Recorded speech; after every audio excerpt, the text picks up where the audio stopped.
નમસ્કાર. નિર્માણ ન્યૂઝની વિશેષ રજૂઆત ઝીરોડ કાર્યક્રમ સાથે હું છું યજ્ઞ ત્રિવેદી. દર્શક મિત્રો, આજે ઝીરોડ કાર્યક્રમમાં ચર્ચા વિચારણા કરવાની છે સોશિયલ મીડિયાને લઈને.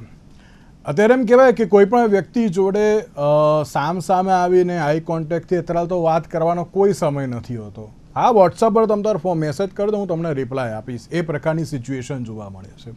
સોશિયલ મીડિયાનો જે પ્રમાણે અત્યારે ઉપયોગ વધી રહ્યો છે, સારો ઉપયોગ, એમાં કોઈ શંકાસ્થાને કરવો જોઈએ દરેક લોકોએ, પણ તેની સાથે જે અત્યારે યુવા વર્ગ હોય કે પછી ટીનેજર્સ હોય કે પછી અત્યારે તો બાળકો હોય, તેમનામાં જે પ્રમાણે સોશિયલ મીડિયાનો દુરુપયોગ અત્યારે તો વધી ગયો છે, તેને લઈને ક્યાંક સવાલ જોવા મળી રહ્યો છે કે હવે આને અટકાવો કેવી રીતે.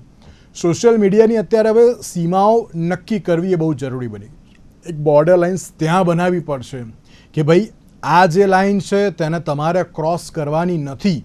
જો ક્રોસ કરશો તો આ પ્રકારની સિચ્યુએશન જોવા મળી શકે છે, તેવી બાબત પણ સામે આવતી હોય છે.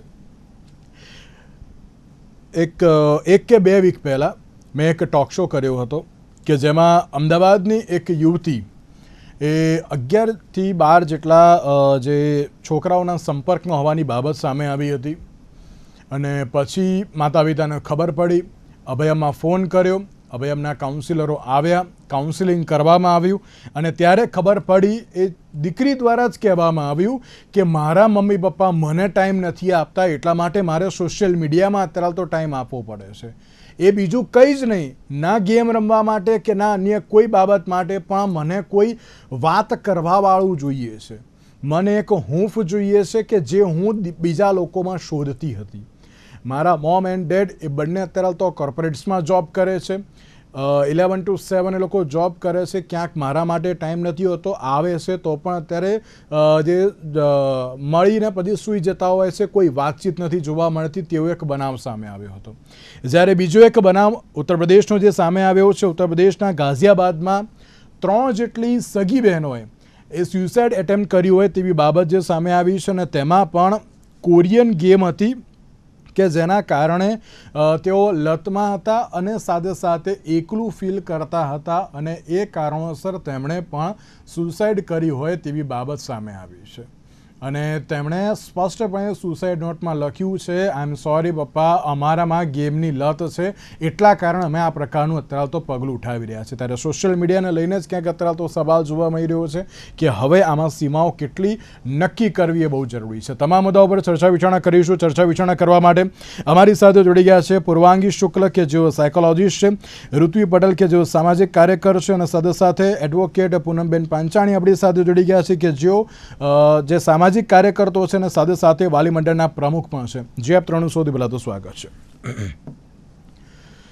પૂર્વાંગીબેન, શરૂઆત હું આપનાથી કરવા માંગીશ કે જે પ્રમાણે સોશિયલ મીડિયાની બાબત અત્યારે તો જોવા મળી રહી છે, જે ઉત્તર પ્રદેશનો જે આ કિસ્સો જે સામે આવ્યો અને ત્યારબાદની વાત કરવામાં આવે તો અમદાવાદનો પણ જે કિસ્સો સામે આવ્યો, ક્યાંક અત્યારે જે દીકરા કે દીકરી જે પણ કોઈ હોય એ લોકો અત્યારે તો માતા પિતા પાસે ક્યાંક ટાઈમ માગતા હોય છે, પરંતુ ક્યાંક ટાઈમનો અભાવ હોવાને કારણે એ લોકો અત્યારે તો સોશિયલ મીડિયામાં એટલા બધા ઓતપ્રોત થઈ જતા હોય છે કે એ લોકો અત્યારે તો બહાર આવી શકતા નથી, અને લાવવા હોય તો ક્યાંક અત્યારે સુસાઇડ એટેમ્પ્ટ કરી લેતા હોય છે તેવી બાબત જે સામે આવતી હોય છે.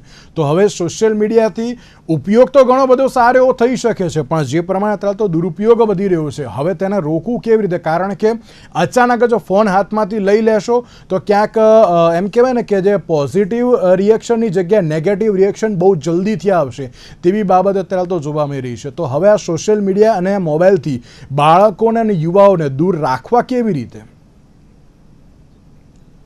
આપનો પ્રશ્ન બહુ જ સારો છે અને આપના માધ્યમથી મને ઘણું બધું ઇન્ફોર્મેશન લોકો સુધી મોકલવા મળશે, એના માટે આપનો ખૂબ ખૂબ આભાર.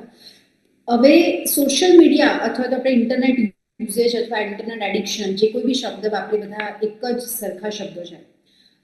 ખરેખર માતા પિતાનો આમાં જે રોલ છે કે ભાઈ એ લોકો સમય નથી આપી શકતા, અથવા તો બાળકોને ખૂબ સમય જોઈએ છે વાત કરવા માટે, એમને હૂંફ જોઈએ છે કે એમને એમના માતા પિતાથી મળે.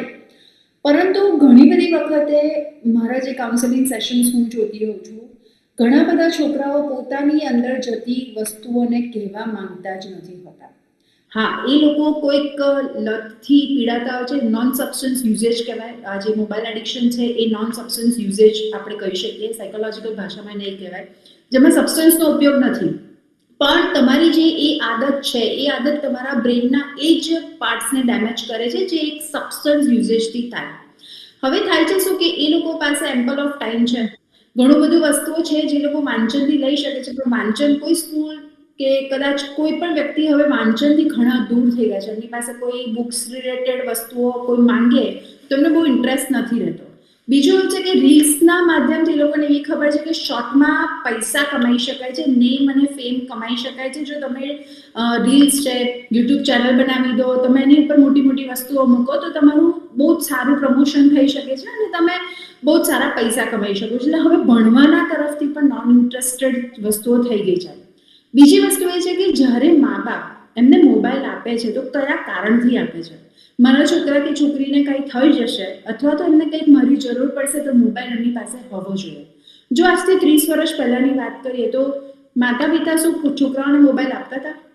અને તે વખતે શું આ બધી ઘટનાઓ નથી બનતી કે ઘણા બધા વ્યક્તિઓને તકલીફો પડતી હશે, પણ એના કારણે માતા પિતા આટલા વિચલિત રહેતા હતા. તો પહેલી એક વસ્તુ એ છે કે માતા પિતાએ જોવાની જરૂર છે કે કયા કારણથી મોબાઈલ આપે છે. પહેલી એક વસ્તુ.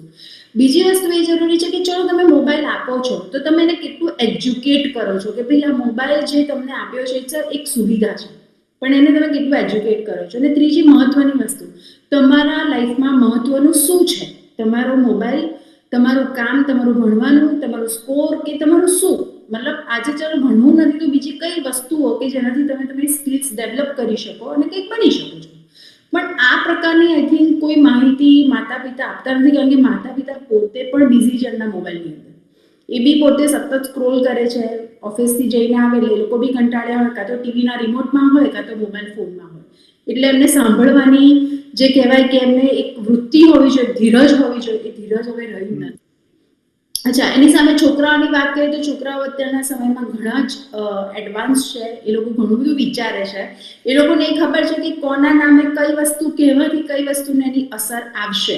એટલે ઘણી બધી વખતે આજકાલના છોકરાઓ મા બાપના નામે ઘણી બધી વસ્તુ એવી કરે છે જે એમને નથી કરવાની હોતી. અને અલ્ટિમેટલી પેલું કહે ને નોન ઓનરશિપ, હું મારી વસ્તુનું ઓનરશિપ કે રિસ્પોન્સિબિલિટી લેવા નથી માંગતી એટલે હું એક્સક્યુઝ બતાવીશ, હું બ્લેમ કરીશ, જેને બ્લેમ ગેમ કહીએ.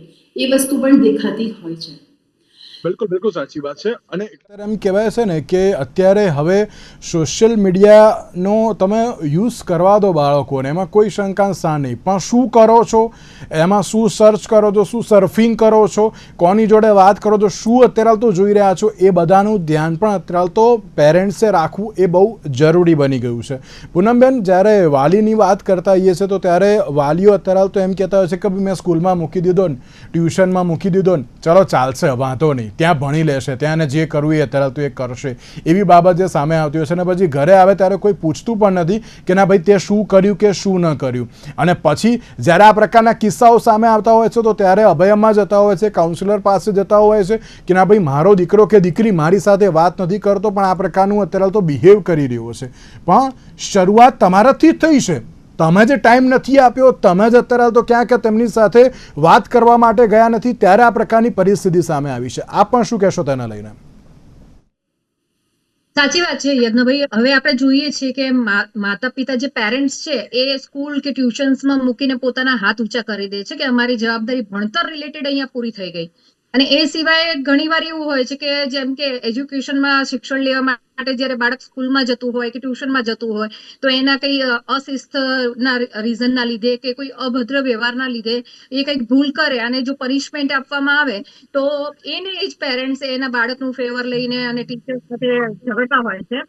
અને એ સિવાય બી આપણે જોઈ શકીએ છીએ કે ઘણીવાર આવા કિસ્સાની સિવાય બી એવું બનતું હોય છે કે માની લો કે મા બાપ વર્કિંગ છે, પેરેન્ટ્સ વર્કિંગ છે, તો પેરેન્ટ્સ વર્કિંગ છે તો એ જેમ કે મેડમે કહ્યું હમણાં કે વર્કિંગ છે, થાકીને આવે, કંટાળીને આવે એટલે પોતાના કમ્ફર્ટ ઝોન માટે એ બાળકને મોબાઈલ આપી દે છે, જેથી એમાં શું કરે છે શું નહીં એનાથી એ લોકોને મતલબ હોતો નથી. એ ગેમ્સ રમે છે કે રીલ્સ જોવે છે તો કેવી રીલ્સ જોવે છે. અત્યારે તમે જોવો છો તો યુટ્યુબ છે કે પછી રીલ્સ છે, એમાં એટલી ન્યૂડ રીલ્સ બી આવે છે, પોર્ન મૂવીઝ બી આવે છે કે જે બાળકને ઘણા બધા સવાલો ઇન્ટરનલી ઉભા કરી દે છે કે આ એકચ્યુઅલી છે શું, અને એની જિજ્ઞાસા, એ જાણવાની જિજ્ઞાસાના લીધે એ વધારે ને વધારે એ ટાઈપની રીલ્સ જોવે. અને રીલ્સનો નિયમ છે યુટ્યુબમાં હોય કે રીલ્સમાં કે તમે જે 1-2 વખત રિપીટ જોયું એટલે વારંવાર એની એ જ વસ્તુ અંદર રિપીટ થાય. તમે જે જોવા માંગો છો એ વારંવાર બતાવવામાં આવે છે. તો એના લીધે શું થાય છે, જે બાળકોની વિકૃતિ છે એ બાળકોની વિકૃતિ પછી ક્યારે આવી વિકૃતિ કેવાય ગેરકૃત્યવાળી વિકૃતિમાં ફરી જાય છે એમ આપણને બી ખબર નથી હોતી. એટલે એક આ પ્રશ્ન છે. અને એક છેલ્લી તમને એક વાત કરું, હું મારી જ ફેમિલીની વાત કરું. મારી 2 દીકરીઓ છે. તો હમણાં ખ્યાલ છે, તો એ મારી દીકરીએ મને એવું કીધું કે મમ્મી મારે 10th સારું રિઝલ્ટ આવે તો તમે મને શું ગિફ્ટમાં આપશો?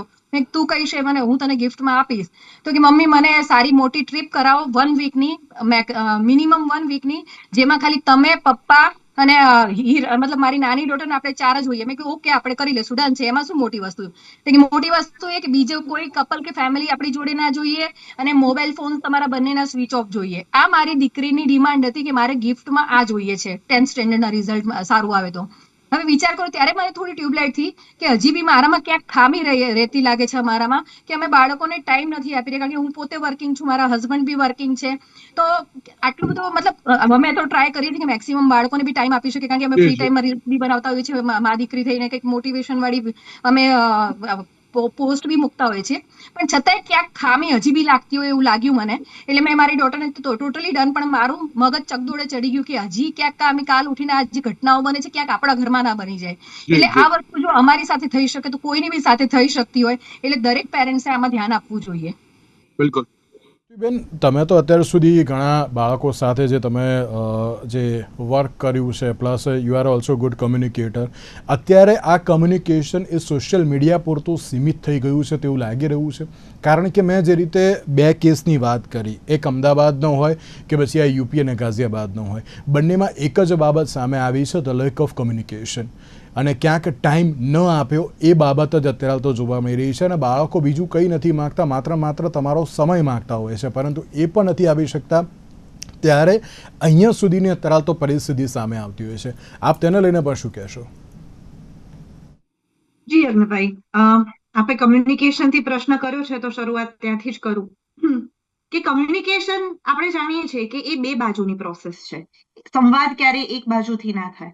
પણ સામાન્ય રીતે આ ટીવીની સ્ક્રીન કે મોબાઈલની સ્ક્રીન એ એવી વસ્તુઓ છે કે જેમાં તમને ગમતું તમે પસંદ કરીને જોઈ શકો, સાંભળી શકો, અને જે ના ગમે એને સ્કીપ કરી શકો.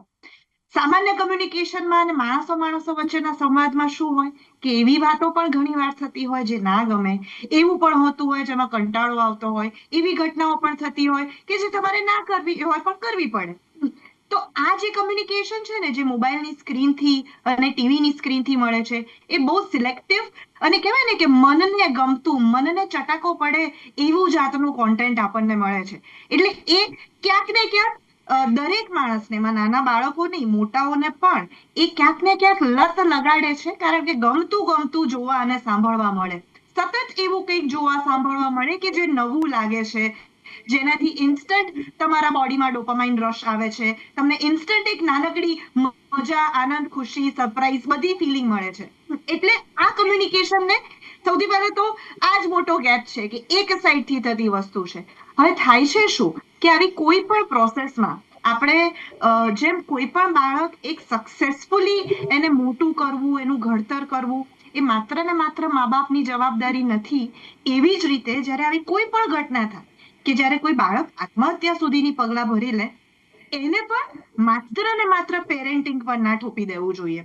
ચોક્કસપણે બહુ જ મોટો રોલ, બહુ જ મહત્વનો રોલ એ દરેક બાળકના માતા પિતાનો જ હોય છે. પણ માતા પિતાની પણ અમુક હદ પછી લિમિટ આવી જતી હોય છે. અત્યારના જે ટીનેજર્સ છે ને, આપણે શહેરી વિસ્તારોની વાતો કરીએ છીએ, આપણા શહેરોના લિટરેટ મા બાપની વાત કરીએ છીએ કે મા બાપ પોતે સ્ક્રોલ કરતા હોય છે, મા બાપ પોતે એ સ્ક્રીનમાં બિઝી હોય છે, એમના કારણે બાળકોને ટાઈમ નથી આપી શકતા. પણ એક આખી પેઢી કે એક આખો વર્ગ એવો છે કે જેમને પોતાને આ બધી વસ્તુઓની સમજ જ નથી પડતી. ઘણીવાર બાળક શું જોઈ રહ્યું છે, શું સાંભળી રહ્યું છે, કઈ આ એપ્લિકેશન છે, વેબસાઇટ છે, કોઈ પણ વસ્તુ છે, એનું નોલેજ મા બાપને નથી હોતું, એટલે બે જગ્યાએ ગેપ આવે. એક તો મા બાપને પોતે જે કરતા હોય એ જોઈને બાળક શીખે, અને ઘણીવાર મા બાપને સમજ જ નથી હોતી, એ પોતે કોઈ ઇન્ટરનેટ સાથે કે એપ્લિકેશન મોબાઈલ સાથે મોટા નથી થયા હોતા કે આટલી બધી લિટરસી એમાં આવી જાય. એટલે આ પેરેન્ટિંગમાં ગેપ આવે છે. બીજું આવે છે કે આપણે બાળકોને જે રીતે શૈક્ષણિક સ્કૂલોમાં પણ જે રીતે મોટા કરીએ છીએ, તમે સમજી લો કે ગણિત શીખવાડી દીધું, વિજ્ઞાન શીખવાડી દીધું, આપણે એઆઈ પણ બાળકોને શીખવાડીએ છીએ, પણ આ બધાની સાથે સાથે જીવન જીવવા માટેની જે જરૂરી સ્કિલ છે, આપણે બધા જ બાળકોને સક્સેસફુલ બનાવવા છે, મહાન બનાવવા છે, બહુ કમાતા કરી દેવા છે, સારી નોકરી ધંધા કરતા કરી દેવા છે, પણ આ બાળકોને લાઈફ માટેની જે જરૂરી સ્કિલ હોય, જેમાં નેગેટિવ વસ્તુઓ પણ આવે, જિંદગીમાં ક્યાંક રિજેક્શન મળ્યું તો શું કરશો, જિંદગીમાં ક્યાંક તમે એકલા ફીલ કરો છો તો શું કરો છો, જો જિંદગીમાં ક્યાંક તમને કોઈ ઓબ્સેશન લાગી ગયું, કોઈ લત લાગી ગઈ, તો એને ઓવરકમ કેવી રીતે કરવું, આ બધી જ વસ્તુઓને, અને સાથે સાથે ખાસ આ ડિજિટલ લિટરસી, આપણે માત્ર મોબાઈલનો ઉપયોગ કરતા શીખવાડી દેવું એ ડિજિટલ લિટરસી નથી. લિટરસીમાં ઘણી બધી વસ્તુઓ આવે છે, એના પ્રોઝ હોય, કોન્સ હોય, એમાં કઈ કઈ વસ્તુઓ સમજદારીપૂર્વક, સંયમપૂર્વક વાપરવી પડે, એ બાળકોને શીખવાડવું પડશે જ. કારણ કે આ તો એક એપ્લિકેશન છે, ધારી લો કે આ એપ્લિકેશન બેન કરી દીધી, કાલે ઉઠીને બીજી કોઈ આવશે, એના પછી ત્રીજી કોઈ વસ્તુ આવશે, યજ્ઞભાઈ, કારણ કે આ બધી જ વસ્તુઓ છે ને, આ બધા જ $1 બિલિયન અલ્ગોરિધમ્સ છે. આ અલ્ગોરિધમ એટલા સ્માર્ટલી અને એટલા બધા બજેટ સાથે ક્રિએટ કરવામાં આવ્યા હોય છે કે એ લત તો લગાડવાના જ છે, એનું તમને મજા આવવાની જ છે, નાનું બાળક હોય કે મોટું હોય, પણ એના પછીની પ્રોસેસ શું આવે એ પણ બાળકોને શીખવાડવી પડશે. અને બીજું, એક સામાજિક કાર્યકર છું યજ્ઞભાઈ, એટલે એક બહુ મહત્વનો એંગલ એ પણ છે કે આ સુસાઇડ સુધીના પગલા છે ને, કોઈ અચાનક, કદાચ અમુક કિસ્સાઓ એવા હોય છે કે જેમાં અચાનક ત્વરિત સૂઝે અને સુસાઇડ કમિટ કરે, પણ એની પહેલા બાળકો તો સતત સાઇન આપતા હોય છે. દરેક વ્યક્તિએ, સમાજમાં, પરિવારમાં, લોકોએ એ નજર કેળવવી પડશે કે આ જે બાળક છે એ ક્યાંક કોઈ પ્રવૃત્તિમાંથી અચાનક વિડ્રો થઈ જાય, એને બીજી બધી વસ્તુઓમાંથી રસ ઉઠી જાય, લોકોને મળવામાંથી રસ ઉઠી જાય, જે પહેલા વાત કરતો હોય એટલી વાતચીત ન કરે. આને બધાને આપણે જે ટેબુ માની બેઠા છીએ ને, એ ટેબુને થોડો કંટ્રોલ કરવો પડશે, અને એના ઉપર પણ કામ કરવું પડશે. અને સૌથી છેલ્લું અને મહત્વનું, સરકાર આ બધી જ વસ્તુઓના વારંવાર, આ વસ્તુ પોલિસી પર આવે છે, આ બધી જ વસ્તુઓની ચર્ચા વારંવાર થાય છે, પણ હજુ પણ સરકાર એટલા સ્ટ્રિક્ટ પોલિસી મેકિંગ ડિસિઝન નથી લેતી. તો આ સિસ્ટમમાં પણ આના સુધારા લાવવા પડશે. બિલકુલ. જ્યારે એમ કહેવાય ને કે આ બાબતને લઈને ચર્ચા તો કરી, તો હવે આ સોશિયલ મીડિયા અત્યારે તો છોડાવવું કેવી રીતે, ઓર એલ્સ ડિજિટલ લિટરસી અત્યારે તો બાળકોને સમજાવવી કેવી રીતે કે આ બધી બાબતોને આપણે રોકી શકીએ? સૌથી પહેલા, ઘરમાં મોટા ભાગે અત્યારના ફેમિલી 3 અથવા 4 વ્યક્તિઓના છે. તો સૌથી પહેલી એક વસ્તુ કે તમે દરેકે વસ્તુના નિયમ બનાવો. જેમ કે પહેલો નિયમ છે કે તમે સવારે ઉઠ્યા છો, તમે સૂર્યને અર્ઘ્ય આપો છો, તમે ફ્રેશન અપ થાવ છો, બ્રેકફાસ્ટ કરો છો, તો 1 કલાક તમે સ્પેસિફિક પોતાના જાત સાથે કેળવો. અગર તમારા બાળકોની સપોઝ સ્કૂલ હોય કે 6:30 ની હોય, તો સ્વાભાવિક છે તમે 5 વાગે ઉઠતા હોય, અને કેટલી બધી વખત એવું બનતું હોય કે 5 વાગે ઉઠવાનું તો થતું જ ના હોય, 5:45 એ ઉઠતા હોય અને સીધું જ સ્કૂલ ડ્રેસ પહેરી અને છોકરાઓ જતા રહેતા હોય. પણ મા બાપ તરીકે સૌથી પહેલી વસ્તુ, રાત્રે જ તમારે આગલા દિવસની તૈયારી કરવાની છે, એટલે તમારું એક ટુ ડુ લિસ્ટ નક્કી હોવું જોઈએ. 5 વાગે બાળકને ઉઠાડવું છે તો મેક શ્યોર તમારું બાળક 8:30 વાગે પથારીમાં ભેગું થઈ જવું જોઈએ, જે આજની કોઈ પણ સ્થિતિમાં શક્ય નથી. મા બાપ પોતે બી અમને એવું કહેતા હોય છે કે એવું તો કેવી રીતના બને કે અમે 8:30 વાગે જતા રહીએ, કેમ ના થાય, કેમ પોસિબલ નથી? આપણા માઇન્ડમાં એ વસ્તુ સેલ્ફ સબોટાજિંગ છે, તો પછી આપણે એને કેવી રીતના કરીશું આગળ? તો 8:30 થી 9 ની વચ્ચે જો તમે બાળકને સારી સ્ટોરી કહો છો, અથવા મોટું વ્યક્તિ છે, મોટું બાળક છે, ટીનેજમાં છે, તો એને વાંચનની આદત આપો. જરૂરી નથી કે વાંચન એટલે તમે મોટા મોટા થોથા વાંચો, નાની નાની સારી સારી ફિક્શન સ્ટોરીઝ વાંચો, ફિલોસોફિકલ આઈડિયાઝ આપો. પ્રેમચંદની કહાનિયા છે આપણી પાસે, ઘણા બધા છે, કનૈયાલાલ મુનશી છે આપણી પાસે, એટલા સારા સારા, જેમ કે સૌરાષ્ટ્રની રસધાર છે, તમે ઘણા બધા એવા લેખકો છે જેમણે બહુ સારું જ્ઞાન પીરસ્યું છે, તો તમે એમને એ આદત પાડો કે લોકો વાંચતા વાંચતા સૂઈ જાય. અચ્છા, 8:30 વાગે સૂઈ ગયા, તમે સવારે 5 વાગે ઉઠ્યા છો, તો તમારી દરેકે દરેક વસ્તુનું એક પ્લાનિંગ હોવું જોઈએ કે બપોરે આવ્યા પછી તમે જમો છો, અડધો કલાક તમે પાવર નાવી લો, એ પછી તમે ભણો, હોમવર્ક પૂરું કરો, તમે 1 કલાકથી 2 કલાક રમવા જાઓ. લાસ્ટ જે તમારા અવર છે એમાં તમે ઇન્ટ્રોસ્પેક્ટ કરો કે આજનો મેં દિવસ ક્યાં કેવી રીતના વાપર્યો, મેં શું કર્યું, મેં શું ના કર્યું. હવે આ બધી જે વસ્તુઓ છે એ બહુ સરળ છે, પણ ઘરની અંદર મા બાપ પોતે જ આ વસ્તુ ફોલો નથી કરી શકતા. સૌથી પહેલા પેરેન્ટ્સ આ વસ્તુ કરવી પડશે. અચ્છા, તમે જ્યારે 3 વ્યક્તિ કે 4 વ્યક્તિ બેસો છો ત્યારે તમે સાથે મળીને ભજન કરો, સાથે મળીને તમે ખરેખર ભગવાનનું નામ લઈ શકો છો, તમે સાથે મળીને તમે ખરેખર કોઈ સારા ગીતો બી સાંભળી શકો છો. જરૂરી નથી કે તમે મોબાઈલમાં જ રહો. ચોથી મહત્વની વસ્તુ, જ્યારે તમે જમવા બેઠા છો સ્પેશિયલી, તો કોઈ હોટ કોન્વર્સેશન્સ પર વાત ના કરો, પણ એકબીજાને વખાણ કરો, અપ્રિસિએશન આપો, એકનોલેજ કરો. તો આ બધી વસ્તુઓ ઘણી બધા અંશે દીકરા દીકરીઓ જે ટીનેજના છે એમના ઉપર ઘણો મહત્વનો પ્રભાવ પાડશે. અચ્છા, પાછળી મહત્વની વસ્તુ, શોખના વિષયો કયા. હું ઘણા બધાને એવું પૂછતી હોઉં છું કે તમારા શોખ શું. Most of the people don't know what they actually like. એમને કઈ હોબીઝ છે, શું છે, એમને નથી ખબર હોતી. તો હોબીઝ કેળવશે છોકરાઓને કે જેમ કે drawing, dancing, playing outside, sports, બધું ઘણું બધું છે. તમારે એની અંદર એમને વાળવા પડશે. બસ આટલું કરી દઈએ ને તો પણ આપણે મોબાઈલથી એનો છુટકારો લઈ શકાય છે. બિલકુલ.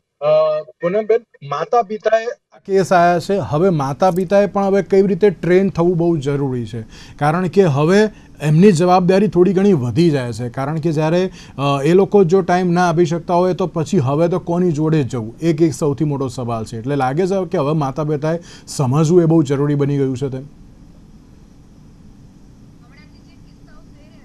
એકચ્યુઅલી લાલ બત્તી બરાબર છે, વોર્નિંગ સમજી શકીએ આપણે, કારણ કે દિવસે દિવસે તમે જુઓ છો વધી જ રહ્યા છે, ઘટવાનું નામ નથી દેતા. કોઈ આપઘાત કરે છે તો કોઈ મર્ડર કરે છે, બાળકોમાં એવી પરિસ્થિતિ સર્જાઈ ગઈ છે. તો હવે માતા પિતાએ સજાગ થવું પડશે.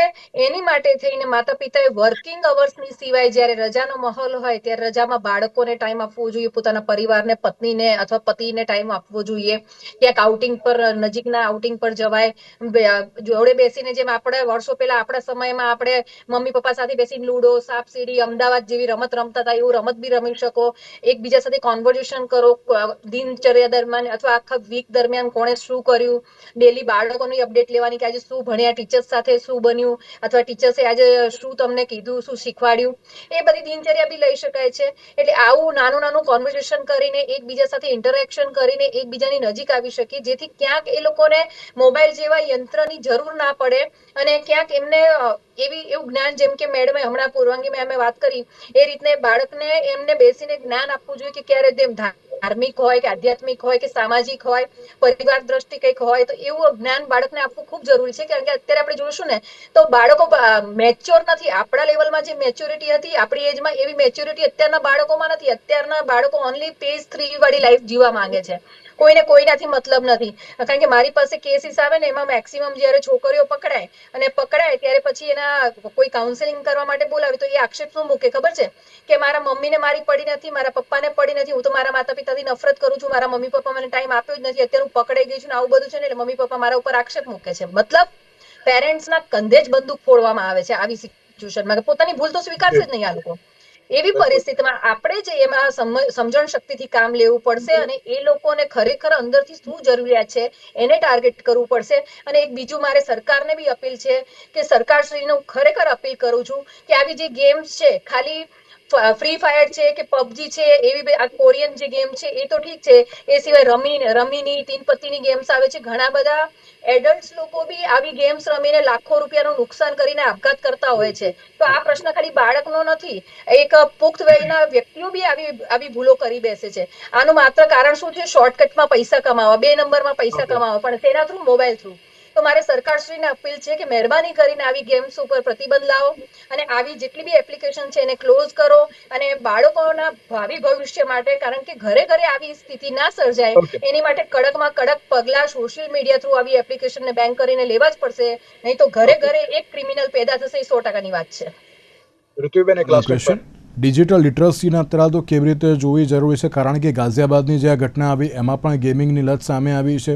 હમણાં 2 દિવસ પહેલાં એક સુરતની પણ એક ઘટના સામે આવી કે 6 દિવસના પરિચય જોવા મળ્યો તો સોશિયલ મીડિયા ઉપર એક યુવકની સાથે, અને તેના પ્રેમમાં એટલી બધી પાગલ થઈ ગઈ કે એની પાછળ અત્યારે તો દોડતી થઈ ગઈ. પછી અમદાવાદના વેજલપુરની પણ જે એક સગીરા એ ફ્રી ફાયર ગેમથી જે યુવાના જે સંપર્કમાં આવી હતી ને તેમાં પણ આ જ પ્રકારની સિચ્યુએશન જોવા મળી. એટલે આ દુષ્કર્મ, આત્મહત્યા અને જે આ સોશિયલ મીડિયા એટલે બધું ક્યાંક છેલ્લે તો કનેક્ટ સોશિયલ મીડિયા સાથે જ થતું હોય છે. તો હવે આ ડિજિટલ લિટરસી યુવાનોને સમજાવી કેવી રીતે? કારણ કે એ લોકોને કહેવા જઈએ તો એ લોકો તો એમ જ કહેતા કે ના અમને બધી ખબર પડે છે, તમે અમને ના શીખવાડજો અમારે શું કરવું કે શું નહીં એમ. હવે આપ તેને લઈને પણ શું કહેશો લાસ્ટ એન્ડ ફાઇનલ, કે કેવી રીતે હવે સમજાવવું બહુ જરૂરી છે? સાચી વાત છે યજ્ઞભાઈ. અત્યારની મેડમે વચ્ચે કહ્યું ને કે હોબી પૂછો અત્યારના યુવાનોને, તો મોટા ભાગના લોકોની હોબી પણ મોબાઈલ ફોન ને રિલેટેડ જ કોઈક હોય છે. એ ગેમિંગ હોઈ શકે, કે એ કોન્ટેન્ટ ક્રિએશન હોઈ શકે, કે એવું. એટલે આમનું જીવન ક્યાંક ને ક્યાંક આ ઇન્ટરનેટ અને સોશિયલ મીડિયાને ઓતપ્રોત જ આખું વણાઈ ગયું છે. એમાં એમનો વાંક નથી. આ લોકો જન્મ્યા ત્યારથી ઇન્ટરનેટનો યુગ ચાલુ થયો છે અને એમ જ એમણે એમની જિંદગી જોઈ છે. તો પણ તકલીફ ક્યાં છે? આપણે ડિજિટલ લિટરસી કોને સમજી બેસીએ છીએ કે મોબાઈલ વાપરતા આવડી જવો, લેપટોપ વાપરતા આવડી જવું, એ બધું ડિજિટલ લિટરસી છે. એનાથી તમે સ્માર્ટ થઈ જાઓ છો, તમને તમારા એક ક્લિક પર દુનિયાભરની માહિતી મળી જાય છે. તમારે જે પૂછવું હોય તમે AI ને પૂછીને જવાબ મેળવી શકો છો. પણ માત્ર ને માત્ર આટલું કરતા આવડી જવું એ ડિજિટલ લિટરસી નથી. સૌથી પહેલા તો આ આપણે સમજવાની જરૂર છે, આ સરકારે પણ સમજાવવાની જરૂર છે. કારણ કે આપણે કદાચ એક ફેમિલી ઉપર કે એક માણસ ઉપર ટાર્ગેટ કરીને એમને આપણે વાત કરી શકીએ, પણ જ્યારે માસના લેવલ ઉપર વાત થતી હોય, આપણે જે કંટ્રોલ લાવવાની કે જે આ વસ્તુઓમાં મોટા પાયે સુધારો લાવવાની વાત કરીએ છીએ ને, એમાં સરકારનો અને પોલિસીનો બહુ મોટો રોલ છે યજ્ઞભાઈ. એટલે ક્યાંક બધી જ જગ્યાએ કમ્પલસરી સ્કૂલિંગમાં આ વસ્તુને ઇન્ક્લુડ કરવી પડશે. બાળકોને નાનપણથી જ સમજાવવું પડશે કે તમને આટલી વસ્તુ મળી છે, એની સાથેનો તમને આટલો પાવર મળ્યો છે. આ મોબાઈલ, ઇન્ટરનેટ એ તમને પાવર આપે છે, પણ વિથ ઓલ ધ પાવર્સ કોઈ પણ જાતના પાવરની સાથે રિસ્પોન્સિબિલિટી આવે. અને આ રિસ્પોન્સિબિલિટી જવાબદારીપૂર્વક આ વસ્તુને કેવી રીતે વાપરવી જોઈએ, જવાબદારી તમારા માટે, જવાબદારી તમારી આસપાસના લોકો માટે શું હોય, એ બાળકોને નાનપણથી જ સમજાવવાની જરૂર છે. કારણ કે એક ઉંમર આવી જશે ને પછી બહુ સાચી વાત છે કે આ લોકો સાંભળશે નહીં, કારણ કે એમને સાચે એવું થઈ જાય છે કે હવે આમાં તો અમને સૌથી વધારે ખબર પડે છે, તમે અમને ના શીખવાડશો. તો બીજું વારંવાર કહું છું અને સૌથી મહત્વનું છે, જી, ગમે તેટલું કહીશું, બાળક કે ટીનેજર એ વાતોથી નથી શીખવાના. આપણે પોતે વડીલોએ, એમનાથી મોટી ઉંમરના લોકોએ ઉદાહરણ રૂપે એ હોબી કલ્ટિવેટ કરવાની વાત હોય, પરિવારના મી ટાઈમની વાત હોય, દરેક ઓલ્ટરનેટિવ લાઈફ એક્ટિવિટીઝની વાત હોય, કે પછી સમય ફાળવવાની વાત હોય, આ બધી જ પહેલા વડીલોએ કરવી પડશે. એમને ઉદાહરણ રૂપી બનીને બતાવવું પડશે. ત્યારે તમારું બાળક તમને જોઈને શીખશે. બાકી તમારા સાંભળવાથી કયાથી એ કશું નથી શીખવાનું. બિલકુલ સાચી વાત છે. આપ ત્રણે ખૂબ ખૂબ આભાર. તો દર્શક મિત્રો, હવે સવાલ એ છે કે હવે સોશિયલ મીડિયા આપી તો દેવામાં આવે છે, પણ તેને હવે કેવી રીતે યુઝ કરવું તે પણ હવે સમજાવવું બહુ જરૂરી છે. આજના વિશેષ કાર્યક્રમ મને આપશો. નમસ્કાર.